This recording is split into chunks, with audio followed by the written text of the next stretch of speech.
This is Joshua Bastian Cole, and I am here in the Lower East Side of Manhattan, in New York City. And I'm here with Pomo Freakshow, Kestrel Kale Lowry, and Sassafras Lowry. Hi. Hello.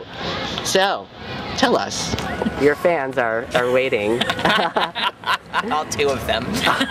You'd be surprised. People know who you are and are very interested to know more about you and the work that you do. So tell us about your collective and the works that you've done and the directions that you may be going in. Whatever you might like to say.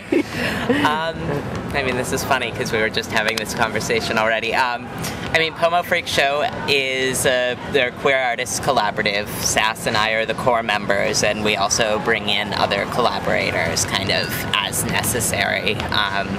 We worked with our friend Julian Wolf on the last piece that we did together. He kind of served as like a directing consultant for us. That piece was Traitors Without Treason. That was Traitors Without Treason, which was last over at Dixon Place. I'm pointing the wrong direction. It's that way. We mostly, the reason Pomo Freakshow is it's kind of playing off of Pomo, postmodern, you know, whatever, because everybody's postmodern. And then Freakshow because we think that it's really interesting to kind of reclaim and play with the ideology of the freak, of the person that's pushed out, that's different, that's other. I don't know if you want to... Yeah, that's you got it. You got it. So that's who we are. And hey, it rhymes, you know, and that always helps. Catchy, you know. Exactly.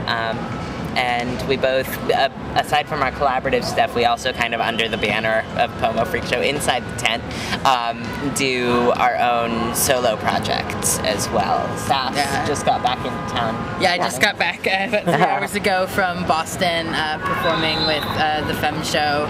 It was the last show of our summer 2008 tour. We were all around New England, so in there, and then also there are 2 books coming out of the Kicked Out anthology that's bringing together the voices of current and former homeless LGBTQ youth, sort of telling stories about leaving home as teens, and then also, and that comes out fall 2009 from Homo Factus Press, just a queer publisher, and then my book, GSA to Marriage, Stories of a Life Lived Queerly, comes out summer 2010, also from Homo Factus. Very cool.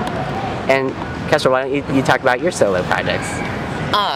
Let's see. So I have my one that's kind of out and in performance right now is XYT, that was most recently up at the Fringe Festival here in the city at the Players Loft, and that went really well. Got a lot of good responses, and some interesting ones. One of my, by far my favorite review, I think actually, is one that was trying to be negative, but I can't take it badly because they said that I was less educational than an hour of the L word. At which point it was kind of like I didn't know I was giving a lecture, you know?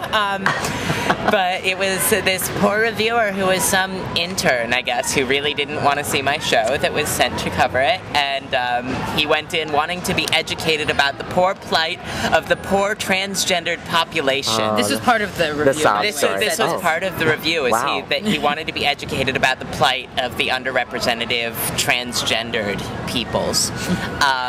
And I mean, I don't do pity parties. I just don't do it, you know. And I suppose that wasn't what he wanted, but that's okay with me. I also got great coverage in the Village Voice, on several websites. Bitch. In Bitch, I just was in Bitch. But no, other than that, XYT, I'm next going to be performing actually up at Bard College upstate. Pomo Freakshow will be up at Bard actually during Parents Weekend. That should be interesting. It'll be interesting. It'll be very interesting. I figure I'll lecture to the kids who have no parents at this point, or parents who are thinking of kicking out their kids. From college? From college, I don't know. Not at Bard. Probably not at Bard, no. That's right. Yeah. But, you'll be entertaining them and then by getting naked. I mean, Do tell. XYT involves stripping away layers. Literally and figuratively. Literally and figuratively.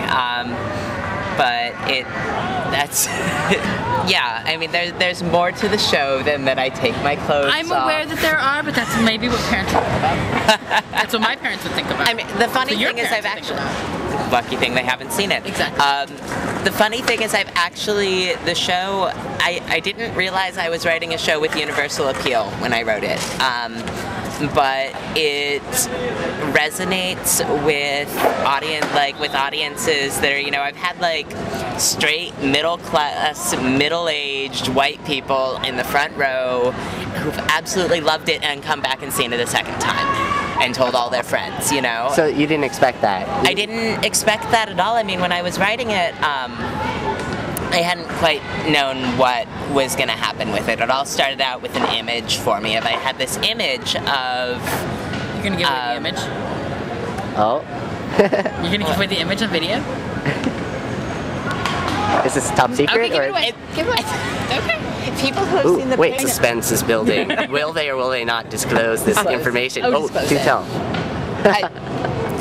There is a image in the middle of the play that's